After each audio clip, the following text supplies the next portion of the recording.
Magandang araw mga kaibigan. Bigyan natin ng reaction opinion itong post ng Ang Balita Ngayon. Title, pero below 16 siya, sir.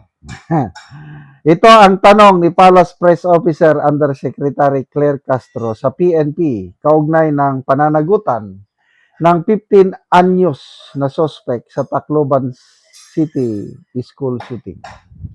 Sa press briefing, ipinaliwanag ni PNP spokesperson Police Colonel Allen Ray Co na sa paunang pagsusuri, posibleng inakala ng dalawang minor de edad na wala silang magiging criminal liability dahil sa kanilang edad. Ito ang pahayag ng Police Colonel. Yun po ang tinitignan natin, ma'am. Kasi nasa tamang pag-iisip po sa initial evaluation natin sa kanila. So most probably, iniisip po nila that they will escape, that they will be exempted from criminal liability, ma'am. But, nagkamali yung isa dahil above 15 na siya. Pwede na po siyang itry dahil 15 years old na po siya. Oh. Nang itanong ni Castro, pero, pero below 16 siya, sir. Ah. Ano bang ibig sabihin? Huwag na silang panagutin. Itanong pa na below 16. Nilinaw ni Ko, si Colonel Ko, na ayon sa umiiral na interpretasyon ng batas, ang isang minor de edad na lampas na sa 15 taong gulang ay maaari nang managot kung mapapatunayan kumilos siya ng may discernment. Oh, yes ma'am, sabi ng police colonel. Yung ni-review na rin po natin, 15 years old upon your birthday. At nag one day na ma'am ay considered above 15. Yun din po ang pinag-anuhan namin kanina. Oh. Muli namang tinanong ni Castro kung yun ba ang legal opinion ng PNP. So sabi ni Castro, so yun ang legal opinion na binibigay. Sumagot ang police colonel, yes. Dali nasaan na? At 8 o'clock p.m. last night, Senator Bam Aquino called me. Dali. At 8 o'clock p.m. last night, Senator Bam Aquino called me and to my estimation, he was in Tacloban. He gave me Okay, so yun ba ang legal opinion na ibinigay? Tanong ni Yusek Castro. Sumagot naman ang pulis, yes ma'am. Ang pahayag ay kasunod ng pagsasampa ng mga kaso laban sa 15 anyos na suspect sa Tacloban school shooting. Samantala, ang 14 anyos na isa pang suspect ay hindi isinama sa mga kasong kriminal dahil wala umano itong criminal liability sa ilalim ng Republic Act 9344 or Juvenile Justice and Welfare Act. Bagamat patuloy pa rin itong isa sa ilalim sa intervention at rehabilitation sa ilalim ng DSWD. So, to me, this is good news. At least may mapapanagot. Dahil yung isa, yung medyo mas malaki, mas matikas ang pangangatawan is 15 years old and above. Maganda yung interpretasyon ng PNP na sample, June 25, ang birthday ng bata. Hindi, June 24, kahapon. Ginawa nila yung krimen. Ngayon, so 15 years old and one day na siya. So above 15 na siya. Kasi ang exempted sa batas ni Pangilinan, 15 years old pababa. Pwede na siyang sampahan ng kaso. So kaya pala, nagsampa sila ng patong-patong na kaso doon sa isa yung mas malaking bata. Wow! To me, that's good news. Matutuwa, I believe, yung parents, relatives ng biktima. Kasi natural yan yung maghanap ka ng hustisya. Ang sakit naman, yung ginawa nila ng ganon, karumal-dumal na krimen yung anak mo, apo mo, pamangkin mo. Tapos, wala man lang parusa.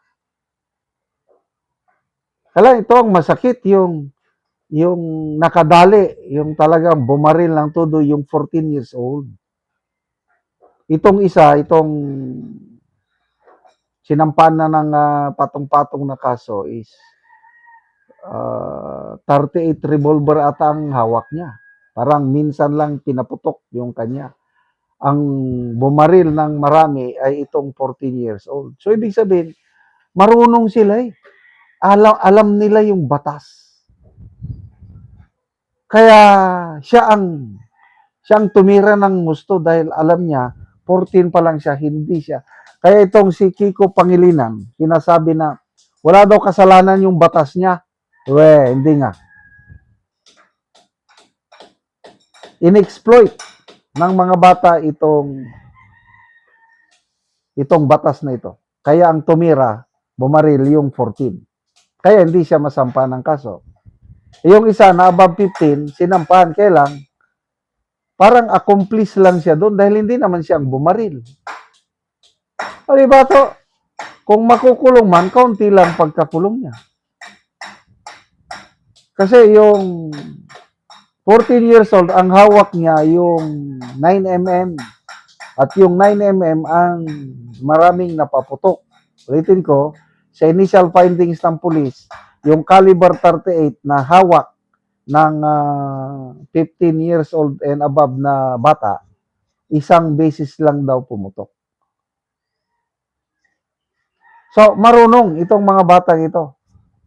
Ulitin ko, ang may kasalanan dito is yung batas ni Pangilinan na ayaw naman niyang i-amend. May mga nananawagan na. Isa yan, ang alam ko, si Senator Rapi Tulfo. Noon pa yan, nananawagan na si Rapi Tulfo na i-amend yung batas. Sana ma-amend na yung batas na yan para matapos na kaya para hindi na maulit yung mga ganitong paulit-ulit na krimen involving minors. Salamat mga kaibigan sa inyong pagsubaybay sa channel na ito.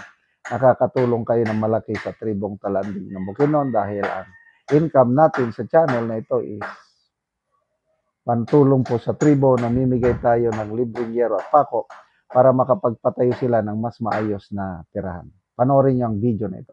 Karon na anak ko diri sa gipatindog sa balay sa natabangan ng Iro. Sumuna ni ang gipatindog nga balay nga iyang pag-atupan sa gitabang nga Iro. So muna ni ang Iro nga among gihatag nga iyang giatop karon.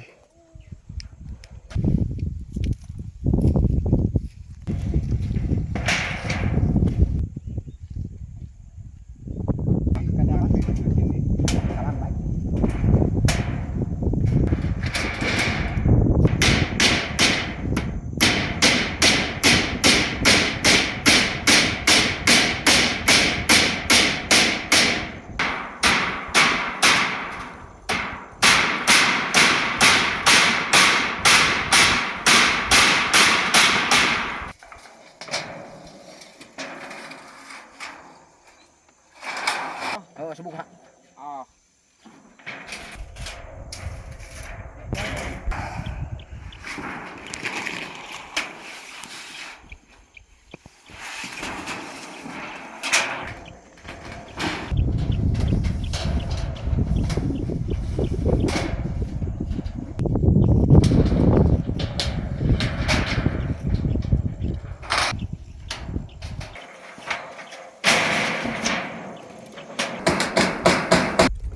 Ug karon humana gyud sa pag-atop ang ginatabang nga yero. So nakaatop na gyud sila sa ilang gipatindog nga balay. Salamat sa Ginoo nga nakabalay na gyud mi og salamat sa nagtabang aning sin nga isa ka bulan nga pagtukod aning among balay aya pag gyud na atupi kay na ay nagtabang sa amoa. Salamat kaayo sa